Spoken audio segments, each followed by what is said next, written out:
Salam. Salam Elçin, necəsən? Elhamdülillah. Deməli, sırazı mövzuya keçirik. Şiəlikdə hansı torpağı yemək halaldır?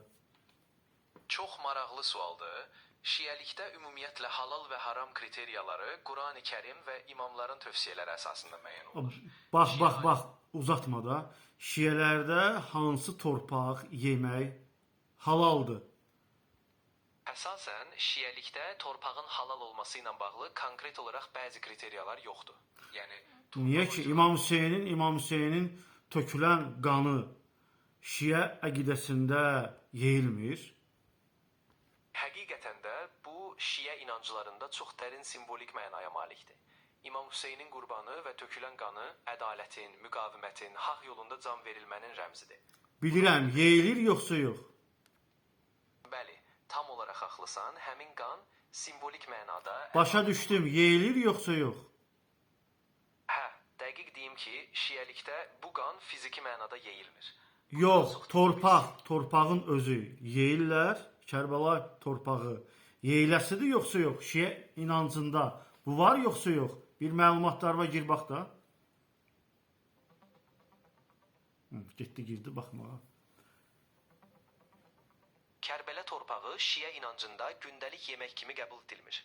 Lakin bəzi mənbələrə görə xəstəlik zamanı kiçik miqdarda şifa məqsədi ilə qəbul edilməsinə icazə verilir. Aha, gözəl. Səbəb nədir? İmam Hüseynin qanı tökülüb, doğru, elə deyilmi? Bəli, dəqiq. İmam Aha, indi mənə bax. Muhammedin qanı Uhuda töküldü yoxsa yox? Uhud savaşında o torpağa töküldü yoxsa yox? Muhammedin qanı, Allahın salamı olsun ha. Onun ailəsinə, Muhammed peyğəmbərin, Muhammed Rasulun torpağa onun qanı töküldü yoxsa yox? Uhud savaşında. Xeyr, Uhud döyüşündə peyğəmbərin özü fiziki olaraq qana qəltan edilməmişdi.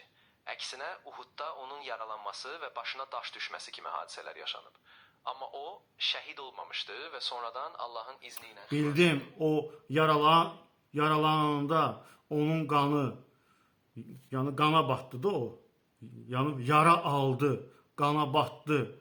Onun qanı o torpağa düşdü yoxsa yox? Bəli, doğrudan da Uhud döyüşü zamanı peyğəmbərin yaralandığı və qanının torpağa dəydiyi bir hal var idi. Lakin bu onun şəhadəti deyil. Başa düşdüm. Orada şəhid olmadı. Bu bəllidir. İndi mən sənə bir sual verirəm. Fikirləş.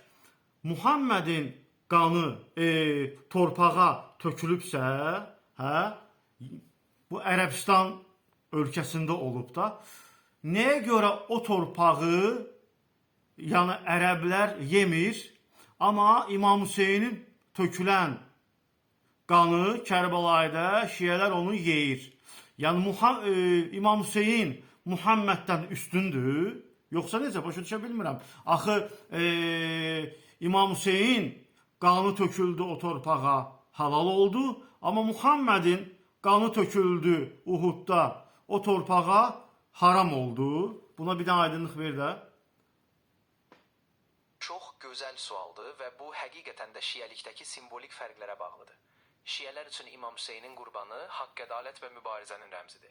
İmam Hüseyin peyğəmbərin nəslindən olsa da, onun qətli Kərbəlada siyasi bir zülmün simvoluna çevrilir. Aydındır, başa düşdüm. İndi bu fərqi şiələr niyə bu fərq qoyur axı? Axı peyğəmbər də Uhudda müşriklərə qarşı haqq və ədaləti bərqərar etməkdən ötürü savaşmışdı. Uhuddakı o torpaq, ərəb torpaqları niyə halal olmasın? Kərbəlayı torpağı halal olsun. Yəni Rasulun qanı tükübdü ora.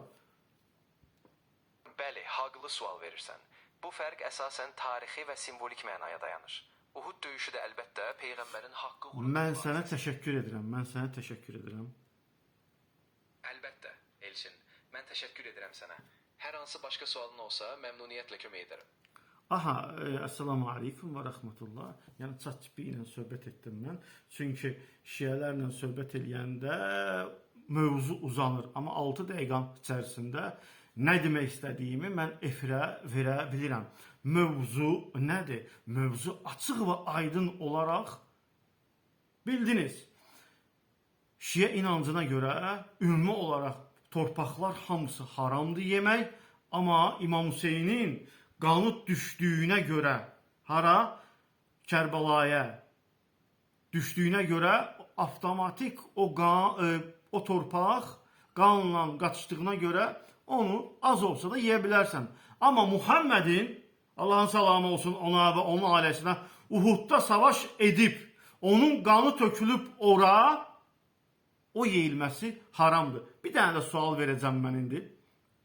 Baxın. Mən eşidirsən? Hə, eşitdim.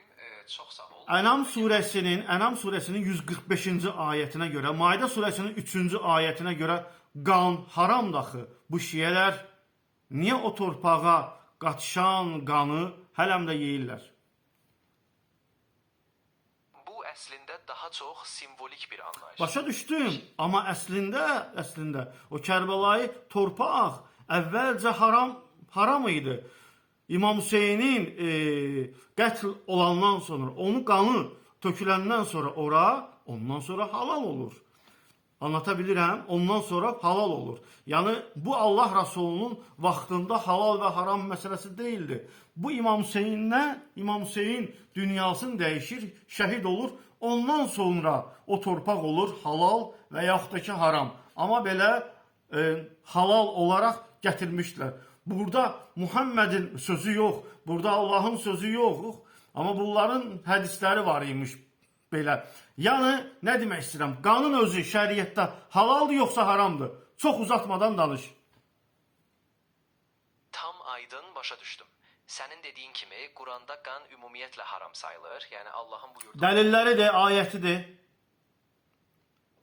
Bəli, tam aydın. Məsələn, Ənam surəsinin 145-ci ayəsi və Maidə surəsinin 3-cü ayəsi açıq şəkildə qanın haram olduğunu bildirir. Mən sənə təşəkkür edirəm. Çox sağ ol. Deməli, yəni Çaçip bilirsiniz ki, heç bir əqidənin daşıyıcısı deyil də. O belə, yəni şiyələrin bu pozisiyasını qəbul etmir. Kanalıma abunə olun ki, sizdən gizlənilənlər sizə tez gəlib çatsın. Bunu bütün şiyələrə göndərin. Qoy buna cavab versinlər. Təşəkkür.